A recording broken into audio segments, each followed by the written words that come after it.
we are covering the critical topic of beneficial self-interest for the Arizona Notary Public Exam. This concept is a frequent source of exam questions because it strikes at the core of a notary's primary duty, to be an impartial witness.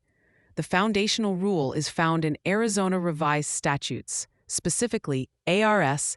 Section 41 to 252, subsection B. This law states that a notarial officer may not perform a notarial act on a record where the officer or their spouse is a party or has a direct beneficial interest. An act performed in violation of this rule is voidable, meaning it can be legally nullified. An exam question might present a scenario where you are asked to notarize a car title that a seller is signing over to you. Because you are a party to this transaction and have a direct financial interest, you are absolutely prohibited from notarizing it. The only correct action is to refuse and refer the seller to another uninvolved notary. This prohibition extends equally to your spouse. If that same car title were being signed over to your spouse, the conflict of interest is the same. The exam will test this by naming your spouse as the recipient of a property deed, a loan, or some other asset, and the correct answer will always be to refuse the notarization. Beyond direct financial gain, the exam will test your understanding of beneficial interest. Imagine you are asked to notarize a power of attorney document in which your best friend names you as their attorney-in-fact.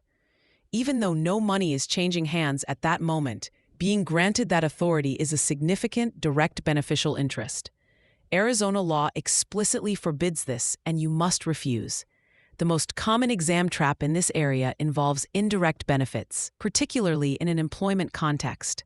A classic trick question might read, a notary is a salaried employee at a bank and is asked to notarize a mortgage document for a bank customer. Should the notary refuse due to a conflict of interest? The correct answer is no. The notary can proceed.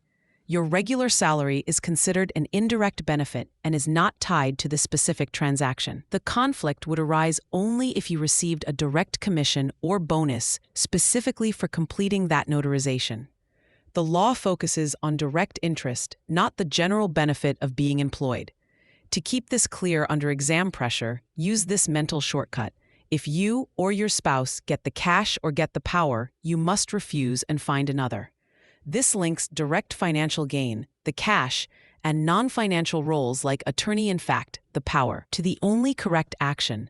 Violating this rule is not just an exam mistake, it's a failure to faithfully discharge your duties, which can lead to the suspension or revocation of your notary commission and potential civil penalties. For free practice questions, AI-powered explanations, and more exam prep tools, visit openexamprep.com. That's openexamprep, all one word, .com.